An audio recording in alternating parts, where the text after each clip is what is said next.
Okay, now when I talk about the problems related to the electrical field, and today we will be discussing mainly about the neutral points, equilibrium, and the suspended system of the charge. The first we come to is the neutral points. What do you understand by neutral points? शब्दों से ही पता चलता है कि what is a neutral point? Neutral point वो point है जहां पर field is equal to zero. Point where the field is zero, जहां पर फील्ड आपकी जीरो होगी वहां पर न्यूट्रल पॉइंट कहलाया जाएगा.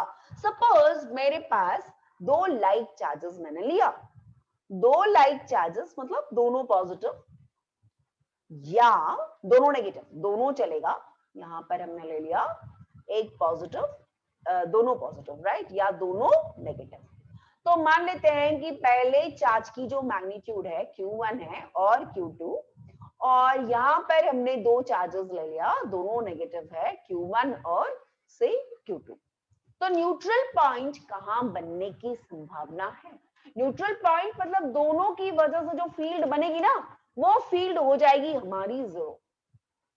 दोनों की वजह से जो फील्ड बनेगा ना, तो वो फील्ड जीरो. मान लेते हैं कि दोनों चार्जेस के बीच का जो टोटल डिस्टेंस है दैट इज इक्वल टू से आर.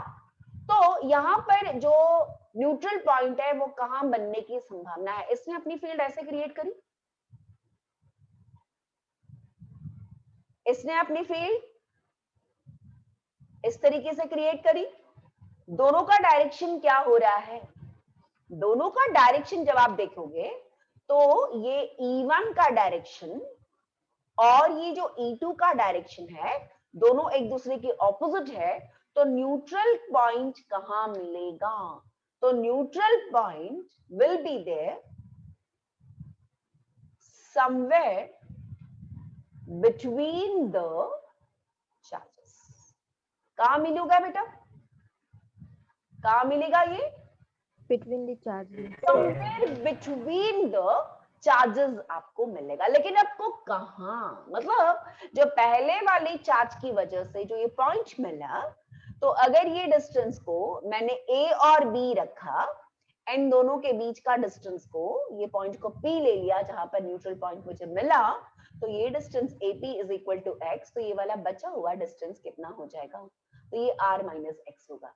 तो फील्ड जो Q1 ने क्रिएट किया और Q2 ने क्रिएट किया, दोनों बराबर है. और दोनों जब बराबर है तो हमने क्या लेनी है? पहले की वजह से जो E1 का मैग्नीट्यूड और E2 का मैग्नीट्यूड दोनों बराबर होना चाहिए. So that is equal to K Q1 divided by x square is equal to K Q2 divided by R minus x the whole square. So K cancel हो गया. So we will have this R minus x का whole square that is equal to Q2 divided by Q1. Yeah, put this way here. Q1 और यहां पर आपके पास में आ जाएगा that is x square. तो हमको क्या लेना पड़ेगा? स्क्वायर रूट ले लो, है ना. तो जैसे ही ले लिया तो आपके पास आया root Q1 R minus x is equal to root of Q2 multiplied by x. If you solve all this, what will you get? Solve तो आप खुद ही कर लोगे. तो आपको ये जो x की वैल्यू मिलनी है, ये मिलेगा under root of Q1 the whole divided by Q1 plus under root of Q2, under root of Q1 plus under root of Q2 multiplied by x, and this is my shortcut formula. आपको बोला जाएगा कि भाई आप दोनों charges के बीच में जो जहां पर आपको फील्ड जीरो मिल रहा है, यानी फील्ड जीरो, यानी कि आपको एक न्यूट्रल पॉइंट जहां पर मिल रहा है उसको पता लगाओ. तो सबसे पहली बात समवेयर बिटवीन द चार्जेस ही होगा. अगर लाइक चार्जेस हुआ तो इसका न्यूट्रल पॉइंट इन दोनों के बीच में ही होगा, है ना। और इसका जो फॉर्मूला है ये रहा आपका formula. Got this all of you? Yes, ma'am. Ma'am. Yes, ma'am. Thank you, beta. Now, for unlike charges, I'm going to take Q1 and Q2.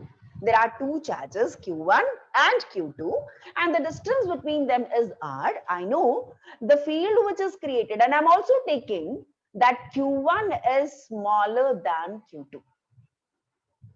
Q1 is smaller than Q2 और Q1 मेरा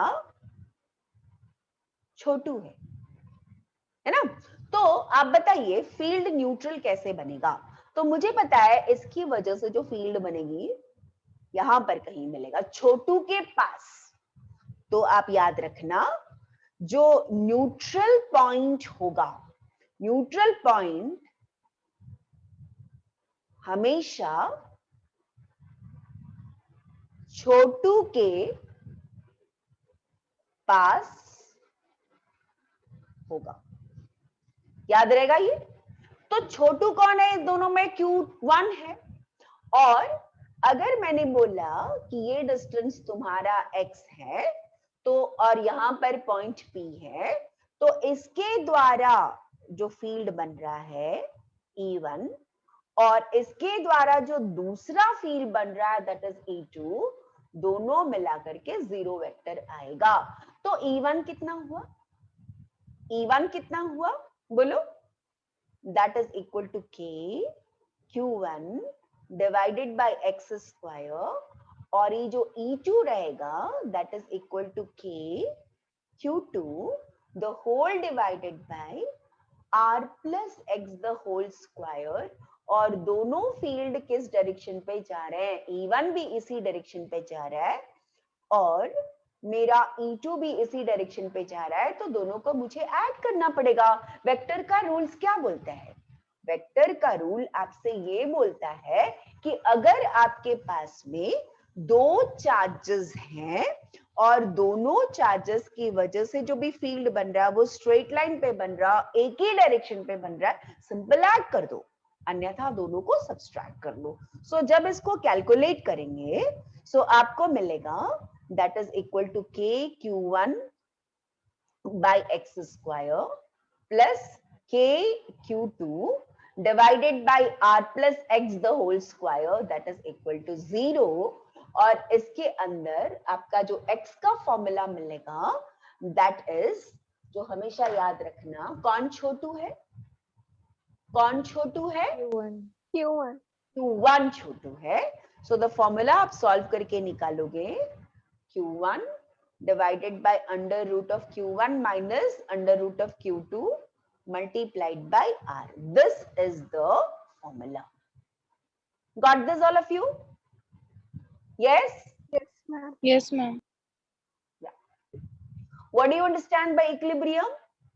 The system is in equilibrium if the net charge on all the charges, net force on all charges is equal to 0. Her charge पे जो भी होना चाहिए that should be equal to 0. Okay, now how to find it out? Now suppose I have got a charge which is placed on the three corners of an equilateral triangle. Now this is the equilateral triangle. Now this is Q, Q and Q. I want the charges should be in equilibrium and I've got another charge which is placed at Q. So the net charge, net force on Q तो 0 होगा ही होगा, ये हमने पहले भी निकाल रखे थे। ये जो फोर्स था इस पर जो टोटल फोर्स आएगा दैट इज इक्वल टू कितना आएगा? दैट इज इक्वल टू 0 ही आएगा ना। क्यों आएगा? तो इसने जितनी फोर्स लगाई, इसने जितनी फोर्स लगाई, इतने जितनी फोर्स लगाई, तीनों इक्वल है और हमने कहा वहां पर लामीज थ्योरम लगा दो, है ना। ये वाली फोर्स ए की वजह से रखा फोर्स, बी पे रखा चार्ज की वजह से फोर्स और सी पे रखा जो चार्ज की वजह से जो फोर्स बन रहा है, ये तीन फोर्सेस बने, है ना। और ये तीनों फोर्सेस मैग्नीट्यूड में इक्वल है और तीनों एक ही पॉइंट पर एक्ट कर रहे हैं और तीनों के बीच में ट्रायंगल लॉ लग जाता है और bye Lami's theorem F on capital Q that is equal to 0. तो that is an equilibrium. लेकिन equilibrium का मतलब ये नहीं है. Equilibrium का मतलब हर चार्ज पर फोर्स इज इक्वल टू 0 हो जाएगा. हर चार्ज पर force will be equal to 0. तो ये कैसे हम निकालेंगे? तो हम चलते हैं एक चार्ज पर, इस चार्ज पर मतलब जो ए पे रखा है उस पे जितना फोर्स अगर वो 0 कर दो तो बाकी भी तो 0 हो ही जाएगा. अब इस चार्ज क्यू पर कौन कौन फोर्स लगाएगा? बोलिए, इस चार्ज क्यू पर कौन कौन फोर्स लगाएगा? ये लगाएगा, ये लगाएगा और ये भी लगाएगा. 3 फोर्स लगाएगा कि नहीं? ये बोलेगा ऐसे जाओ, ये बोलेगा ऐसे जाओ और ये बोलेगा ऐसे जाओ, है ना? तो आपको एक फोर्स ऐसा लगाना पड़ेगा जो नीचे की ओर आए, है ना? तो ये वाली जो फोर्स है, ये वाली फोर्स आपको पता है ये नेगेटिव चार्ज होना चाहिए तभी ये पॉसिबल है, अन्यथा पॉसिबल नहीं है. क्योंकि ये है F1 F at C, ये वाला F at C और ये वाला F, इन दोनों का F at C और F at B का रिजल्टेंट निकला. ये इन दोनों फोर्सेस का आपको रिजल्टेंट मिलेगा और ये इसके नीचे जाना चाहिए तभी ये पॉसिबल है, अन्यथा पॉसिबल नहीं है. तो हम क्या करेंगे? ये वाले फोर्स को निकालने के लिए इन दोनों का रिजल्टेंट ले लेंगे और उसको जस्ट ऑपोजिट कर देंगे तो हमको वो फोर्स मिल जाएगा. बात समझ में आ रही है? Yes, ma'am. तो हम क्या करेंगे? तो सबसे पहले FC निकालेंगे. तो FC कितना होगा बेटा? डिस्टेंस अगर मानते हैं दैट इज इक्वल टू से L और ये सीधा जाएगा, है ना? तो ऐसे गया और ऐसे गया, ये दोनों के बीच में एंगल कितना आ जाएगा? 60 डिग्रीज ही होगा ना. देखो ये एंगल और ये एंगल दोनों बराबर है. तो व्हाट इज दिस FC? पहले उसका मैग्नीट्यूड निकाल लो. तो FC is equal to K Q divided by L square और F उतना ही FB भी रहेगा. मैग्नीट्यूड वाइज दोनों सेम और दोनों के बीच में थीटा जो एंगल बनेगा that is equal to 60. So what is the F resultant of B and C? That is equal to, उसका मॉड निकालना है, under root of F square plus F square. हाँ, इसको अगर मैंने F ले लिया तो it will be 2F into F into cos 60 degrees, right? तो हमने क्या बोला, इसकी वैल्यू कितनी आ जाएगी? Under root of F square plus 2F square cos 60 half होता है, ये दोनों कट गया आपका. सो आंसर कितना आ जाएगा? That is equal to √3 times of F. और कहाँ जा रहा है? कहाँ जा रहा है? इसका डायरेक्शन क्या होगा? FRBC. It is going along the y direction, है ना? So this will be √3F in the J direction. Now what should be the force? FO.